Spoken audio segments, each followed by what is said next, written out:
اگر کوئی اب سے پوچھے کہ دین کو بچانے کے لیے سب سے بڑی قربانی کس نے دی تو اب کا جواب کیا ہوگا؟ اگر آپ یہ جاننا چاہتے ہیں کہ نواس رسول نے ایسا کیا دیکھا کہ وہ اپنے بچوں، بھائیوں اور ساتھیوں کے ساتھ کربلا کی گرم ریت پر آ گئے، تو یہ ویڈیو آپ کے لیے ہے، کیونکہ آج ہم جانیں گے کہ واقعہ کربلا کیوں پیش آیا۔ السلام علیکم ناظرین، آج ہم جس موضوع پر بات کرنے جا رہے ہیں وہ صرف ایک تاریخی واقعہ نہیں بلکہ ایک ایسا سبق ہے جو قیامت تک انسانیت کو ظلم، ناانصافی اور جبر کے خلاف اٹھ کھڑے ہونے کا حوصلہ دیتا ہے۔ واقعہ کربلا ہر مسلمان کے دل کے قریب ہے، مگر ہم میں سے بہت سے لوگ اس کی گہرائی اور اصل اسباب کو مکمل طور پر نہیں جانتے۔ تو آئیے جانتے ہیں کہ وہ کون سی وجوہات تھیں جنہوں نے حضرت امام حسین کو میدان کربلا تک پہنچایا۔ نبی کریم کے وصال کے بعد خلافت کا نظام قائم ہوا جو خلفائے راشدین کے دور میں عدل، انصاف اور مشاورت پر مبنی تھا۔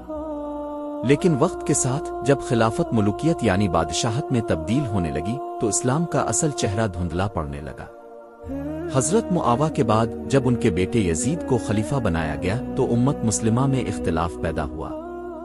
یزید کی شخصیت اور طرز حکومت اسلامی اقدار سے میل نہیں کھاتی تھی۔ اس کی زندگی میں بے روی، ظلم اور فسق و فجور کے آثار نمایاں تھے۔ ایسے میں امام حسین جیسے حق پرست اور باکردار انسان کے لیے یہ ممکن ہی نہ تھا کہ وہ یزید جیسے شخص کے ہاتھ پر بیعت کر کے اس نظام کو جائز تسلیم کر لے۔ یزید نے مدینے کے گورنر کو حکم دیا کہ وہ امام حسین سے زبردستی بیعت لے، لیکن امام حسین نے دو ٹوک انکار کر دیا۔ وہ جانتے تھے کہ اگر وہ بیعت کر لیتے تو کل دنیا یہ سمجھتی کہ اسلام یزید کے کردار اور طرز حکومت کو قبول کر چکا ہے، اور یہی بات دین کے لیے خطرناک تھی۔ امام حسین نے فیصلہ کیا کہ وہ ظلم کے سامنے سر نہیں جھکائیں گے، چاہے اس کی کوئی بھی قیمت ادا کرنی پڑے۔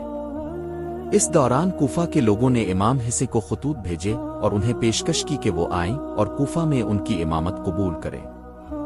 امام حسین نے اپنے نمائندے مسلم بن عقیل کو کوفہ روانہ کیا تاکہ وہاں کے حالات معلوم کیے جا سکے۔ مسلم بن عقیل کوفہ پہنچے تو عوام نے ان کا پرجوش استقبال کیا، مگر یزیدی گورنر ابن زیاد کی سازشوں سے حالات پلٹ گئے۔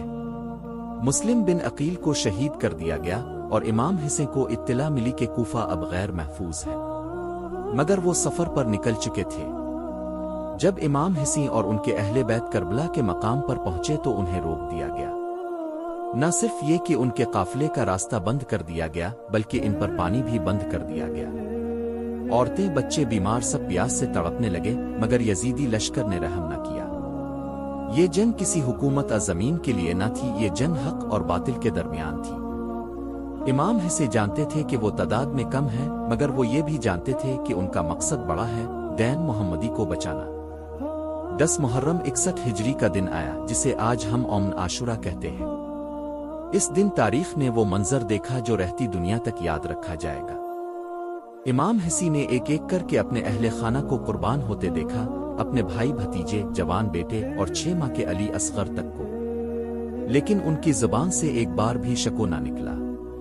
ان کا ہر عمل یہ بتا رہا تھا کہ میں سر تو کٹوا سکتا ہوں مگر ظالم کے آگے جھک نہیں سکتا۔ امام حسین شہید ہو گئے مگر ان کا پیغام آج بھی زندہ ہے۔ کربلا ہمیں یہ سبق دیتی ہے کہ حق کے لیے لڑنا، سچ کے لیے قربانی دینا اور ظلم کے خلاف آواز اٹھانا ہی اصل اسلام ہے۔